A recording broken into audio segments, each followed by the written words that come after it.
Então é muito mais provável que você não consiga entubar sem bloqueador neuromuscular. E aí, você tentando conseguir entubar e o paciente está sedado, ele está com redução da frequência respiratória, está em hipopneia, você vai ter que ventilar também, né?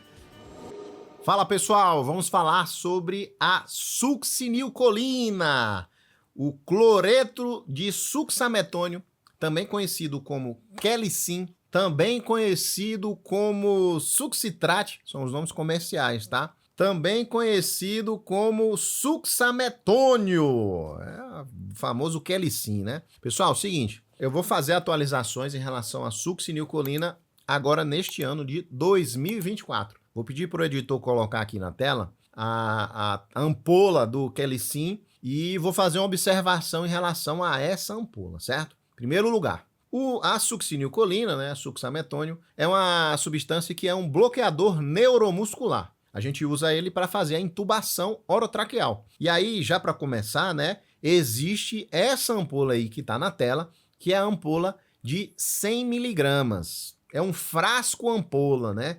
E dentro desse frasco ampola existe um pó, é um pó liofilizado. E é daí que vem uma das vantagens da succinilcolina. Como ela é um pó, ela consegue aguentar mais tempo. Você não precisa refrigerar, ela demora muito tempo para vencer. Deixa eu ver essa minha caixinha aqui, que eu já até coloquei a ampola lá no centro de treinamentos. Olha só, ela foi fabricada em 2015 e a validade dela é até 2017. Então são 2 anos que tem de validade e ela pode ser conservada em temperatura ambiente, ó, entre 15 a 30 graus Celsius. A succinilcolina aguenta até 30 graus Celsius. A concorrente dela é o rocurônio, que tem que ficar refrigerado. Então é uma das grandes vantagens da succinilcolina. Só que atenção, tá? Existem muitos lugares que ninguém usa o bloqueador neuromuscular e existem succinilcolinas lá que tem 10 anos de vida, 15 anos de vida. E aí quando você vai usar ela, ela não funciona. Então, muita atenção em relação a isso, tá? Agora, atenção que também existe outra ampola, que é a ampola de 500 miligramas. Vou pedir para o editor colocar aí na tela. Coloca aí, Will, para os nossos alunos verem a succinilcolina de 500 miligramas. É uma succinilcolina que equivale a 5 frascos ampolas desse daqui que eu estou segurando na mão, tá? Então, muito cuidado quando você pegar a succinilcolina e você pode diluir do jeito que você quiser esses 2 frascos ampolas. Eu, particularmente, como é que eu faço? Eu sempre diluo para 10 ml. Então, se eu pego aquela succinilcolina de 100 miligramas, eu vou diluir para 10 ml de soro fisiológico. Se eu pego essa succinilcolina de 500 miligramas, eu também vou diluir para 10 ml de soro fisiológico, glicosado, tanto faz, tá? Água destilada. O importante é você saber que naquela ampola de 100, se você dilui 100 para 10, vai ficar 10 miligramas por ml. Na de 500, já são 50 miligramas em 10 ml. Se você fizer 2 ml, já é aquela ampola inteira de 100. Só isso. É uma forma bem simples. Você em uma vai usar a ampola inteira, que são os 10 ml, e na de 500 você vai usar 2 ml. Fechado? Vamos falar sobre doses da succinilcolina. A dose, se você vai pesquisar nos livros, varia entre 1 miligrama por quilo a 2 miligramas por quilo. Uma dose bem alta, tá? De 2 miligramas por quilo. Ficando uma dose média aí entre 1,5 miligrama por quilo. Eu, particularmente, prefiro fazer doses maiores. Por quê? Porque quanto maior a dose do bloqueador neuromuscular, mais rápido o efeito e ele permanece agindo por mais tempo também. Então vamos imaginar aí um paciente de 70 quilos, eu no mínimo faria aí uma ampola de 100 miligramas da succinilcolina. Vai dar mais ou menos 1,5 miligramas por quilo, né? Se você fizer 1,5 vezes 70, vai dar 105 miligramas. Quer ver? Ó, deixa eu fazer aqui, ó. 70 vezes 1,5, 105 miligramas, isso mesmo. E aí se o paciente é mais pesado, né? Tem seus 90, 100 quilos, eu faria 2 ampolas de succinilcolina, que vai dar os 200 miligramas. Mas, Tiagão, uma dose muito alta. Não tem problema, meus amigos e minhas amigas. A succinilcolina, ela não causa hipotensão arterial, que é um dos maiores medos aí dos colegas quando estão fazendo a intubação orotraqueal. O colateral mais importante da succinilcolina são as fasciculações. São movimentos finos que você vê na musculatura do paciente, às vezes no peito, às vezes no braço, às vezes no abdômen. Só que alguns pacientes, eles são mais obesos, né? Tem um IMC elevado e você não consegue ver. E aí uma dica para você é olhar para a língua do paciente. Você consegue ver a língua fasciculando também. E como não tem gordura em cima da língua, né? Você vê com mais clareza. E é um colateral da succinilcolina, só que eu vejo como uma vantagem. Por quê? Porque às vezes você está fazendo intubação orotraqueal com rocurônio, por exemplo. Você injeta o rocurônio e você não sabe se ele já fez o efeito, se ele ainda não fez o efeito. Você fica ali, né, naquele negócio, e a succinilcolina não. Você consegue ver ela agindo, né? O paciente fasciculando, aí chega uma hora que ele para de fascicular, aí você já sabe que você pode partir para intubação orotraqueal. Lembrando que a succinilcolina, ela vem por último. Primeiro você faz o opioide, depois você faz o hipnótico e aí em terceiro lugar você faz o bloqueador neuromuscular. Por quê? Porque você não quer fazer o bloqueador neuromuscular antes, senão o paciente vai ter um bloqueio e ele vai ficar paralisado com consciência. Isso é uma tortura, tá, meus amigos? Então não faremos isso. Revisando, né? Falamos sobre doses. Eu sou adepto de fazer uma dose um pouco maior e uma dose suportada pela literatura, tá? Inclusive, há uma tendência de fazer doses maiores dos bloqueadores neuromusculares na sequência rápida em intubação, porque os resultados são melhores. Isso já foi constatado para o rocurônio. Vamos falar sobre colaterais da succinilcolina, né? Em que situações você não deve usar a succinilcolina? Primeiro lugar, hipercalemia com alterações eletrocardiográficas. Por quê? A succinilcolina causa uma elevação transitória no potássio, entre meio a 1 miliequivalente de potássio por litro, certo? É uma elevação transitória, mas se o seu paciente já possui elevação do segmento ST, né? Na verdade, a elevação da onda T, a onda T apiculada, isso significa que ele tem hipercalemia com repercussões do eletrocardiograma. Nessa situação, você não vai fazer a succinilcolina. Ou você vai fazer rocurônio, ou você vai fazer vecurônio, pancurônio, cisatracúrio, atracúrio. Tem aí, já falei, 5 bloqueadores neuromusculares. Ou se você não tiver bloqueador neuromuscular, se não for esses, né, só tiver a succinilcolina, você não vai fazer a succinilcolina.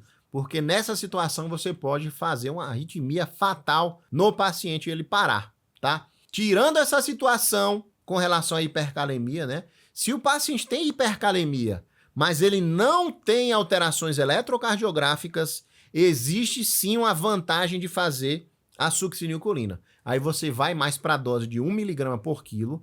Já existe literatura suportando essa ação, tá? O próprio UpToDate fala que você pode fazer, se não tiver alterações eletrocardiográficas, tá? Que fique bem claro, de hipercalemia. As vantagens superam os riscos para você entubar o paciente com segurança.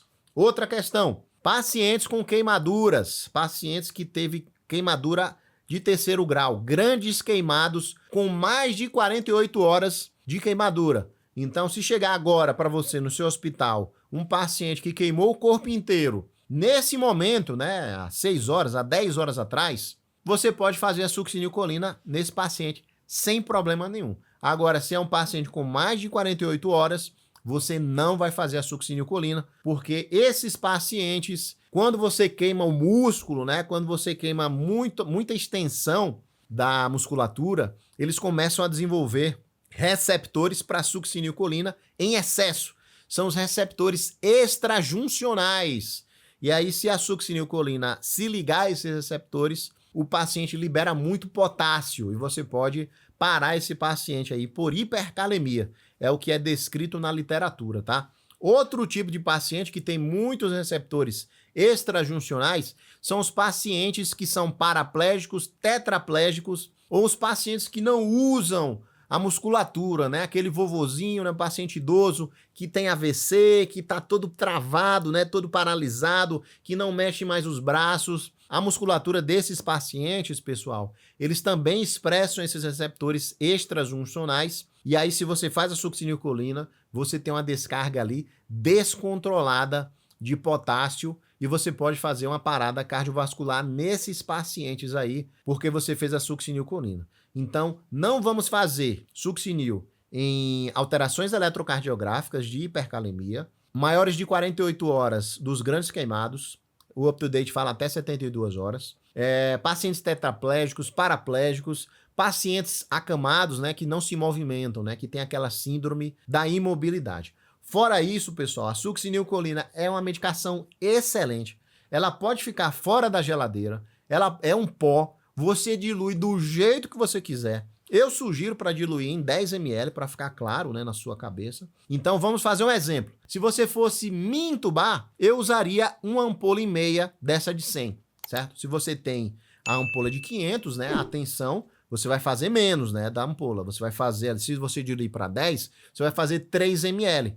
Coloca aqui na tela, editor. São 500 miligramas dividido por 10 ml, você vai ter 50 miligramas por ml. Se você quer fazer 150 miligramas, né, você vai fazer 3 ml. Só que a ampola mais comum é essa daqui. Então, é a de 100 miligramas, né? Não tem nenhum problema você pegar duas dessa daqui e colocar nos 10 ml. Você vai diluir para 10 ml. Pega a sua ampola, né? Balança tudo ali, injeta os 10 ml, balança, balança, balança, aspira de novo e você pega a outra ampola, joga esses mesmos 10 ml que você já tem da ampola anterior e balança, balança, balança. E você vai ter ali 10 ml. Nesse caso, ó, você terá 200 miligramas, coloca aqui o Will, 200 miligramas dividido por 10 ml, você terá 20 miligramas por ml. E aí, se você quer fazer 150 miligramas, né, vamos fazer 160, serão 8 ml para fazer a intubação de um paciente de 80 quilos, 90 quilos. Maravilha?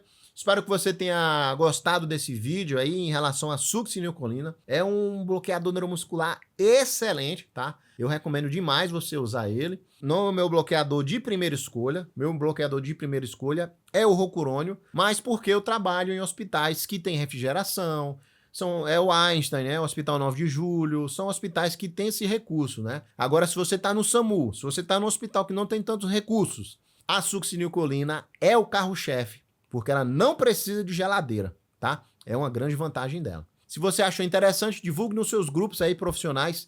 Eu tenho certeza que muitos colegas não usam bloqueador neuromuscular porque tem medo e é o agente que mais tem resultado na sua intubação. A sua intubação tem mais taxa de sucesso. A sua ventilação tem mais taxa de sucesso por causa do bloqueador neuromuscular, porque o paciente não vai fazer força. E aí vem aquela grande pergunta, né, pra gente encerrar o vídeo. Mas, Tiagão, se eu não conseguir entubar o paciente, eu fiz o bloqueador e agora, né, eu não consegui entubar. Não tem problema, você vai fazer a ventilação manual no seu paciente. Você vai ventilar ele com pressão positiva. Óbvio, pacientes da emergência, nós evitamos ao máximo, pacientes da UTI, nós evitamos ao máximo ventilar com pressão positiva esse paciente. Mas você vai ter uma balança aí, né? Ou ele vai morrer de hipóxia, ou você vai arriscar uma broncoaspiração porque você está ventilando ele. Só que não usar bloqueador neuromuscular, você não vai conseguir uma condição ideal para intubar esse paciente. Então, se de 0 a 10 com bloqueador neuromuscular, você consegue o 10 de qualidade de intubação. Sem bloqueador neuromuscular, você consegue o 5, você consegue o 6. Então, é muito mais provável que você não consiga intubar sem bloqueador neuromuscular. E aí, você tentando conseguir entubar e o paciente está sedado, ele está com redução da frequência respiratória, está em hipopneia, você vai ter que ventilar também, né? Então, esse argumento, né, poxa, se eu não conseguir entubar, né, você vai fazer de tudo para você conseguir entubar esse paciente. Você já vai entrar com a sua força total, posiciona, né, faz o bloqueador neuromuscular, porque as suas chances aumentam muito nesse contexto. Maravilha? Espero que você tenha gostado. Ajude o YouTube a divulgar esse vídeo também nos seus grupos. Um grande abraço e até o próximo vídeo. Valeu!